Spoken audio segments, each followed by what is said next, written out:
Jeff Cobb has shaken the very foundations of WWE in a way that nobody could have seen coming, and what unfolded at Backlash was not just a moment of shock, but the ignition of a power struggle that could redefine everything we thought we knew about the balance of power inside the company.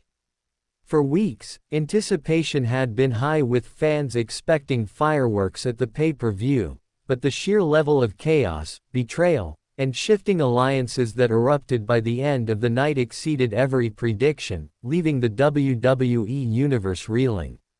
What was promoted as a high-stakes United States Championship match evolved into a full-blown civil war inside the bloodline, a power shift so dramatic that even Roman Reigns, the head of the table, was left blindsided, broken, and for the first time in years, completely speechless. The night began like any other blockbuster WWE event, an electric sold-out crowd, excitement hanging in the air, and the promise of unforgettable moments, but what was about to unfold went far beyond simple in-ring action, changing the trajectory of the company's most dominant faction. Heading into Backlash, one of the marquee attractions was the Fatal 4-Way for the United States Championship, featuring Drew McIntyre, LA Knight, Damian Priest, and the reigning champion Jacob Fatu, who had carried himself like an unstoppable force since arriving in WWE. Fatu's undefeated streak in singles competition had earned him the admiration of fans who viewed him not only as a champion but as the future face of WWE's most dominant family dynasty. The arena shook with chants as Fatu made his entrance, the atmosphere filled with a mixture of anticipation and loyalty as fans rallied behind a man they believed embodied the next generation of bloodline dominance. From the opening bell, the match descended into chaos, with each competitor fighting with ferocity and purpose.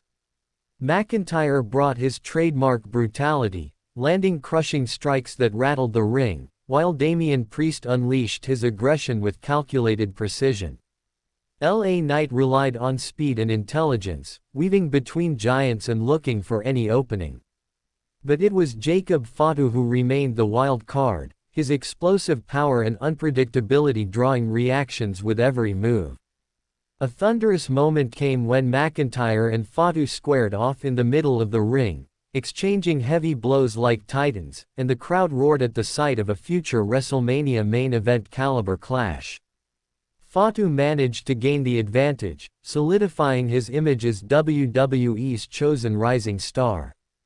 Just when it appeared McIntyre might steal the win after a devastating claymore to LA Knight, Damian Priest pulled him from the ring and reignited their rivalry in a brawl that spilled into the crowd, leaving both effectively eliminated.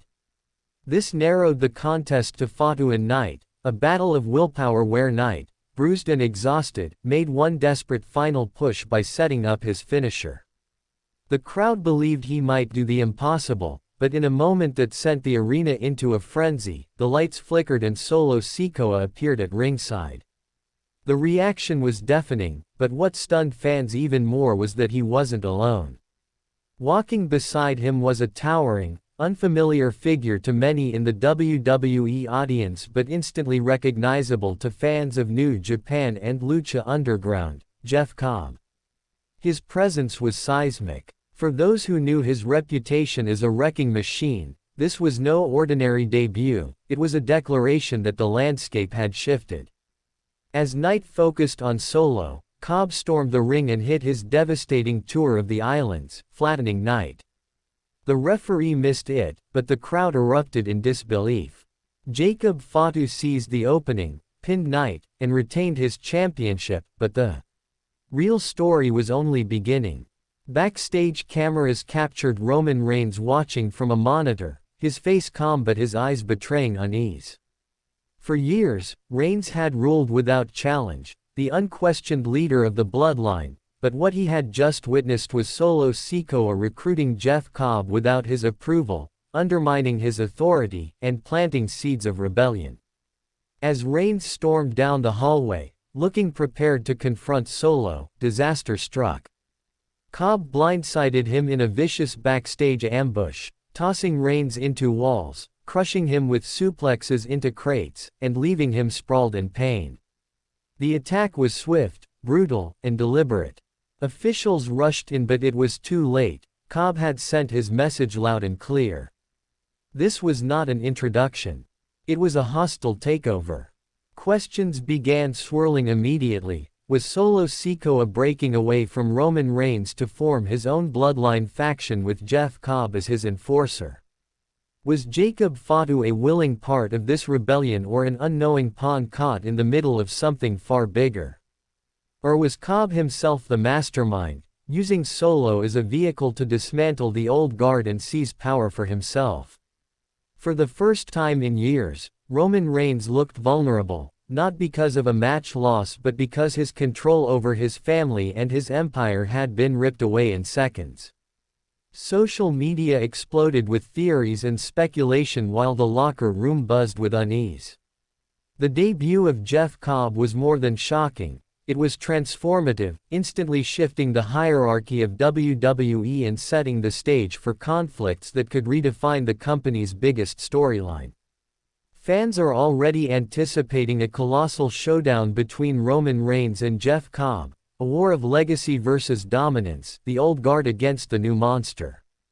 But within this new alliance, fractures could already form. Cobb could easily turn on Jacob Fatu if ambitions clash, or Solo Sikoa's growing influence could threaten even Cobb's place at the table. Nothing feels certain anymore. What is clear is that Jeff Cobb has not come to play a supporting role. He has come to seize power, rip apart Roman Reigns' dynasty, and reshape the future of WWE in his image. The war for the soul of the bloodline has begun. And with Jeff Cobb leading the charge, Roman Reigns may soon face his greatest reckoning.